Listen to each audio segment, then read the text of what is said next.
আজি মৰিয়নি সমষ্টিৰ অন্তৰ্গত টিয়কত অনুষ্ঠিত এক নিৰ্বাচনী সভাত ৰাজ্যৰ মুখ্যমন্ত্ৰী উপস্থিত হৈ প্ৰথমে ৰাইজক বিহুৰ ওলগ জ্ঞাপন কৰে। মুখ্যমন্ত্ৰীগৰাকীয়ে পেহেলগ্ৰামৰ নাৰকীয় কাণ্ডৰ দোষীক কঠোৰ শাস্তিৰ দাবীত প্ৰধানমন্ত্ৰী নৰেন্দ্ৰ মোদীক আহ্বান জনায়। এই সন্দৰ্ভত অসমবাসীয়ে প্ৰধানমন্ত্ৰী মোদীক ব্যক্তিগতভাৱে হস্তক্ষেপ কৰিবলৈ আহ্বান জনাইছে। ইফালে ছেপ্টেম্বৰ মাহৰ ভিতৰত গৌৰৱ গগৈয়ে 15 দিন ভাৰত চৰকাৰক নজনাকৈ পাকিস্তানত থাকি আহিছে সেয়া প্ৰমাণিত কৰিব বুলি ৰাইজৰ আগত প্ৰতিশ্ৰুতি দিয়ে। ইফালে অসমত বিজেপি চৰকাৰৰ আগমন 2016 চনত হোৱাৰ পৰাই ৰাজ্যত উন্নয়নৰ এক নতুন যুগ আৰম্ভ হৈছে। 2016ৰ আগত কংগ্ৰেছৰ শাসনত অংগনবাদী কেন্দ্ৰৰ চাকৰি লাভৰ বাবেও ঘূৰণীয়া টকা লাগিছিল বুলি অভিযোগ উঠিছিল। কংগ্ৰেছৰ সময়ত APSC চাকৰি বিক্ৰীৰ বাবেও 1.5 কোটি টকা লোৱা কথাও উত্থাপন হৈছে। তেতিয়াৰ ৰাজনৈতিক পৰিস্থিতিৰ সৈতে তুলনা কৰি মুখ্যমন্ত্ৰী হিমন্ত বিশ্ব শৰ্মাই কয় যে আজিকালি চৰকাৰী চাকৰি, নিযুত মাইনা আঁচনি, PMAYৰ ঘৰ বা স্কুলত নামভৰ্তিৰ ক্ষেত্ৰত একো মাচুল দিব লগা নহয়। তেওঁক মৰিয়নি, যোৰহাট, তিতাবৰ আদি অঞ্চলত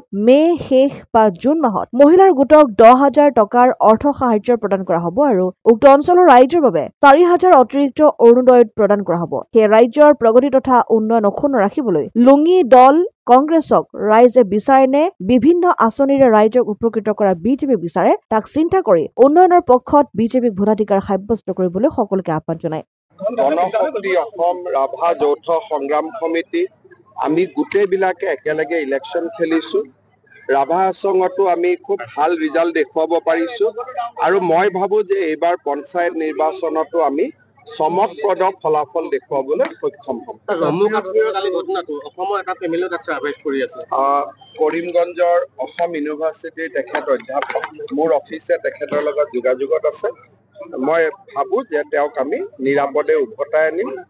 অৰুণাচলৰো বায়ু সেনাৰ সৈনিক এজনৰ যোৱাকালি এই ঘটনাত মৃত্যু হৈছে।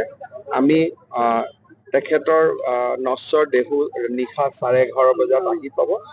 আমি ব্যৱস্থা কৰিছোঁ যাতে সন্মান সহকাৰে তেওঁক আমি অৰুণাচললৈ পঠাব।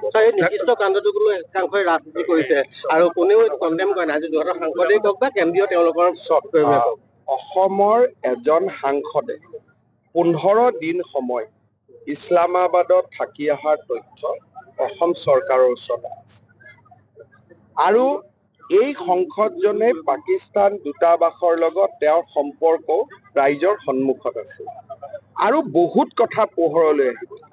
ছেপ্টেম্বৰ মাহৰ ভিতৰত এজন গৌৰৱী পিতৃৰ সন্তান কেনেকৈ দেশৰ বিৰুদ্ধে যাব পাৰে তাৰ জল পট প্ৰমাণ আমি এক্সপ'জ বুলি নকওঁ, দেশৰ স্বাৰ্থত ৰাইজৰ সন্মুখত আনিব লাগিব।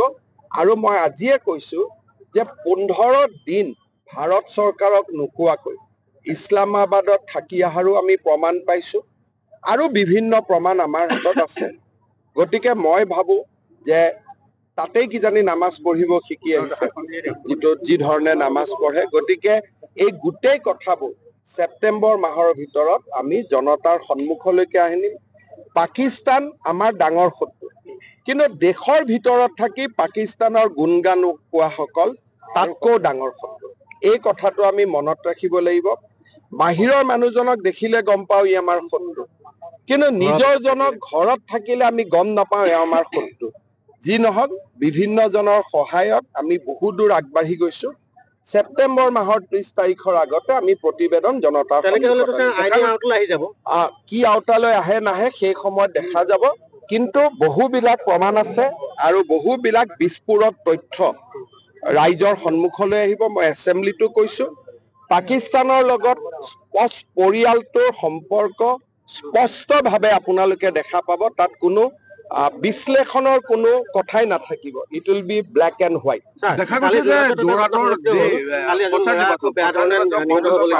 যোৰহাটৰ আৰক্ষী অধীক্ষকৰ লগত মই কথা পাতিম। যি ধৰণে এজন যুৱকৰ মৃত্যু হ'ল এইটো আমাৰ বাবে গ্ৰহণযোগ্য নহয়। মই আৰক্ষী অধীক্ষকক ক'ম যে আমি কঠোৰৰ পৰা কঠোৰ ব্যৱস্থা গ্ৰহণ কৰিব লাগিব। যোৰহাটত দেখা গৈছে যে কংগ্ৰেছৰ প্ৰাৰ্থীসকল পানী ধাৰণত পৰা অৱস্থা, এইটো কাৰণে মানে যিটো সাংসদ গৌৰৱ গগৈৰ কাৰণে এইটো হৈছে বুলি ভাবিছে বা সাংসদ গৰাকীৰ লগত দত্ত বুলি এজন মানুহ থাকে, তেওঁতো গোটেই গুৱাহাটীতে পইচা তুলি আছে ইলেকশ্যনৰ কাৰণে, যোৰহাটত পইচা আহিব লাগে বুলি।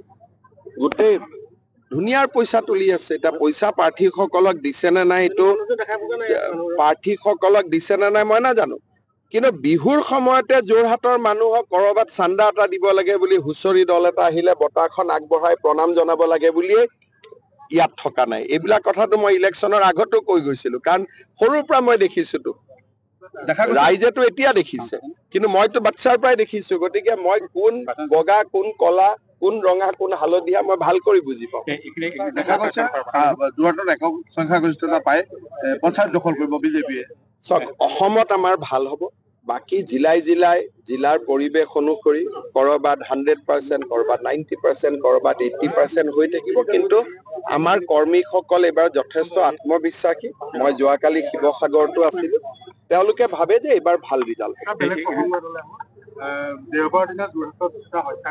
মই কলো ইতিমধ্যে যে মই এছপিৰ লগত কথা পাতিম আমি কঠোৰতম ব্যৱস্থা আমি ভাল ব্যৱস্থা ল'ম আপোনালোকে অকণমান মোক সময় দিয়ক মই হিতেন দায়ো মোৰ লগত কথা পাতিছে আমি খুব শক্তিশালী ব্যৱস্থা ল'ম আপোনাৰ যিখিনি কথা শুনা গৈছে সকলোখিনি মোটামুটি শেষ হৈছে কিন্তু ইয়াতে আপোনাৰ যি জাজিমুখৰ দলং কথা কোৱা হৈছে কিন্তু সেই কাম কোনো আৰু কি জানি এষ্টিমেট চলি আছে মই চেক কৰি ল'ম কাম যি আছেতো গোটেইখিনি হৈ আছে গতিকে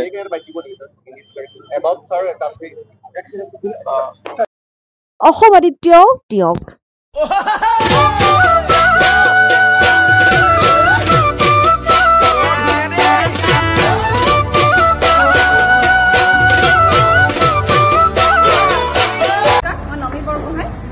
অসমবাসী ৰাইজক NKS হিৰো ডিব্ৰুগড় তৰফৰ আগন্তুক ৰঙালী বিহু বিয়া হোৱাৰ শুভেচ্ছা জ্ঞাপন কৰিলোঁ ঘৰলৈ আপোনালোকে কিবা নতুন বস্তু অনাৰ কথা ভাবিছে নেকি তেতিয়াহ'লে আপোনালোকে আহক NKS হিৰো ডিব্ৰুগড়লৈ আৰু আপোনালোকৰ মনপচন্দৰ দুচকীয়া বাহনখন ইয়াৰ পৰা লৈ যাওক আমাৰ গ্লেমাৰ চিৰিজত 2500 টকা কেছ ডিছকাউণ্ট আৰু লগতে বেষ্ট এক্সচেঞ্জ ৰেটবোৰ দি থকা হৈছে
আপোনালোকৰ বিহু লাগিছে নাই আমাৰ কিন্তু ডিলাৰত লাগিছে